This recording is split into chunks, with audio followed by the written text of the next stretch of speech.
Grace was 22, slim and graceful, with gentle eyes that still carried hope despite hunger. Each morning she left the tiny room she shared with her young brother Peter. She carried a nylon lunch bag holding 2 slices of bread and 1 boiled egg.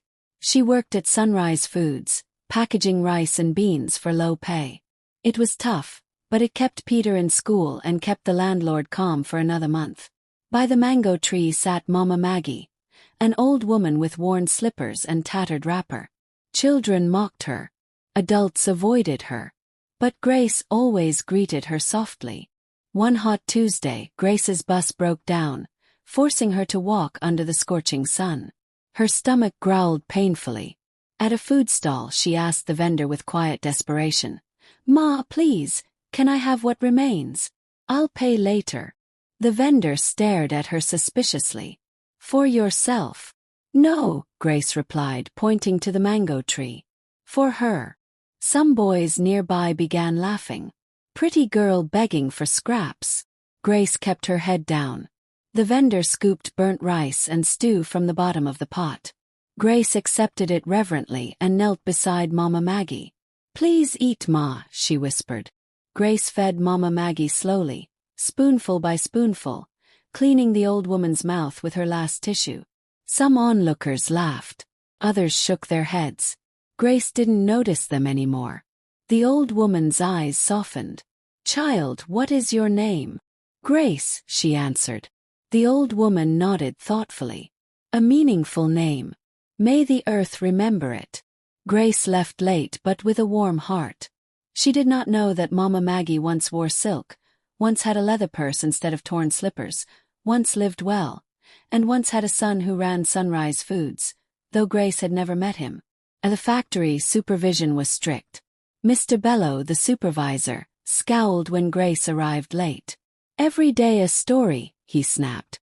Grace lowered her head. "I'm sorry, sir." She was sent to pack line 3. During break, her co-workers Vanessa and Ruth gossiped loudly. Vanessa, always dressed to impress, shook her head. "Not everyone is kind for real. Some just want attention." Ruth added, "Some people beg for pity." Grace said nothing. She ate only 1 slice of bread, saving her egg. She finished her shift repeating Mama Maggie's words quietly to herself. "Kindness is a seed." After work, she returned to the clinic where Mama Maggie had been admitted due to breathing trouble. Grace offered her boiled egg. "Tomorrow I'll bring pap, Ma," she promised. The old woman whispered, "Go home before rain." The rain soon fell like forgiveness. Elsewhere, in a black SUV, a tall stern man named Michael arrived at Sunrise Foods head office. Cold-eyed, strict and brisk. He believed softness invited betrayal.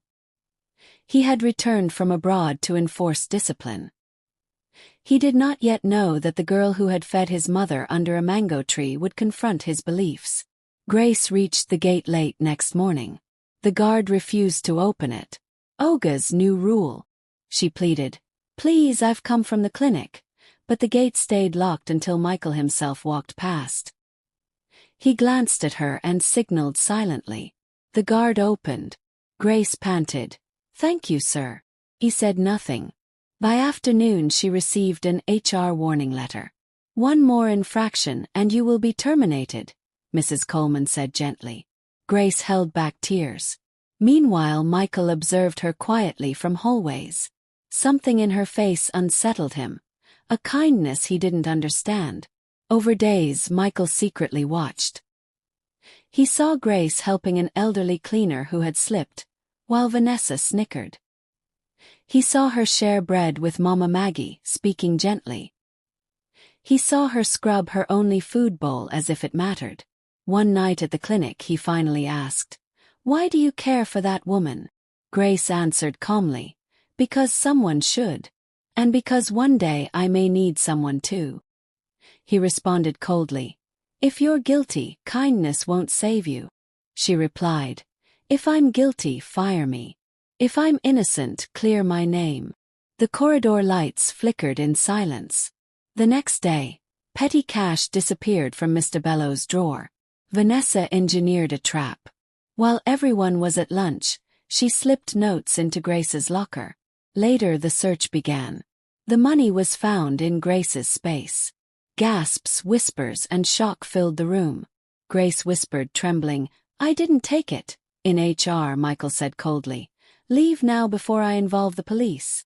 Grace lifted her head, voice steady despite shaking. "Search my home. I may be poor, but I am not a thief." She was suspended. Grace went to the clinic in grief. "Ma, they suspended me," she cried. Mama Maggie stroked her hand. "Truth may walk slowly," she whispered, "but it always gets home." Meanwhile, Michael reviewed camera footage. It showed Vanessa near the lockers, but not clearly. He frowned. "Get the hallway camera." That image was better. Hand posture, timing, motion. Doubt began to bloom. Still he hesitated. One voice inside whispered, "Maybe she is innocent." Another pushed back, "Don't be weak." Grace prayed in a small church that night. Not for revenge. Only for strength. Back at the clinic, the nurse handed Grace an envelope. "Anonymous donor," she said. "Half the bill paid." Grace stared in shock. "Who?" Mama Maggie said only, "Help sometimes wears quiet shoes." But she knew. Her son had paid it. Michael stood elsewhere that night, angry at himself for caring and yet unable to stop. He told himself it meant nothing, but the lie sat uneasily in his mind. Rumors grew at work. Photos circulated. Mockery spread. Grace endured silently. During her lunch break she saved half her food for Mama Maggie. Vanessa smirked. "Cry for US actress." Grace whispered, "Leave me." Michael investigated deeper.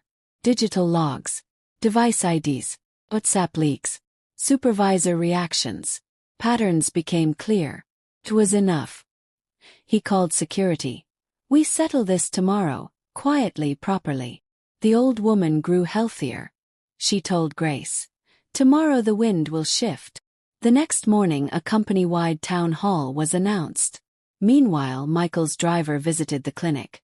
"Mama, would you like to attend today?" The old woman nodded. "Yes. Some truths require an audience." Grace was surprised. But she wheeled the old woman into the hall as people whispered, "Why is the beggar here?" Vanessa smiled arrogantly. She believed Grace was about to be disgraced. Michael began the meeting. Screens displayed camera footage. Vanessa slipping near lockers, Sola loitering with keys, Bello laughing at humiliating photos. Vanessa stood. "This is nonsense," Michael said. "You may speak after HR." Mrs. Coleman read evidence step by step. Access logs, timestamps, witness testimony, device tracking. Vanessa faltered. Ruth lowered her head. Sola stared at the floor. The room grew tense. Then Michael said, "Before we conclude, someone else must speak." The driver wheeled the old woman forward. Workers whispered again. She raised her voice gently. "Good afternoon, children." The hall became still. "I sat beneath the mango tree to see if this company still had a heart." She told how people mocked her, ignored her, and how one girl knelt, fed her, wiped her mouth with her last tissue. She pointed to Grace. Grace froze, overwhelmed. The old woman continued, "I hid my identity. I needed to see kindness with no audience." Then she lifted her chin. "My name is Margaret Adams, widow of the founder, and mother of Michael Adams." Shock exploded through the hall. She looked at Vanessa. "You placed lies." At Ruth. "You followed cruelty." At Sola. "You enabled mockery." And at Bello. "You failed to protect." Vanessa stammered. "You can't, you're old." Margaret replied calmly. "Truth doesn't age." Michael stepped forward. "Effective immediately. Vanessa, Ruth, and Sola are suspended indefinitely pending final action. Mr. Bello is also suspended for failing his duty." Vanessa screamed. "Because of this girl." Michael replied. "Because of truth." Ruth whispered to Grace. "I'm sorry." Grace answered softly. "I forgive you." One by one, workers approached Grace, apologizing. She accepted each gently. The atmosphere transformed. Shame melted into humility. Michael walked slowly toward Grace. For the first time he looked fully human. "I'm sorry," he said quietly. "I judged you wrongly. I believed the worst. I mocked your struggle." Tears welled in Grace's eyes.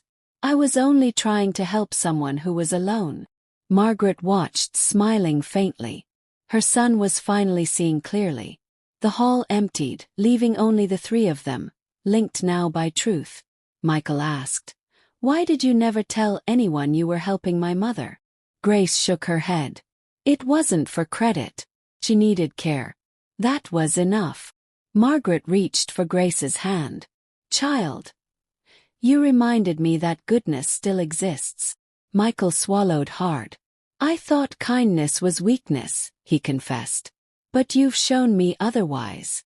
The old woman whispered, "Soft hearts are not weak. They are simply unafraid." That evening, Grace walked beside the wheelchair to the clinic van. Michael accompanied them. The rain had finally stopped. Grace looked up at the clearing sky. Margaret whispered, "The wind has turned, child."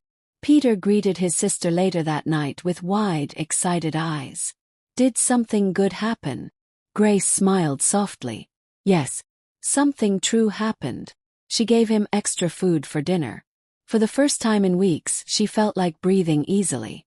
The next morning at Sunrise Foods, Grace walked into work with steady steps. People greeted her with respect. Even the guards stood straighter. Michael met her at the entrance. "You are welcome here," he said simply. Grace nodded. "I will work hard, sir," he answered, "and I will lead differently." Inside, Mama Maggie looked out a clinic window and whispered a prayer for them both. The seed of kindness had been planted deep, and no wind could uproot it.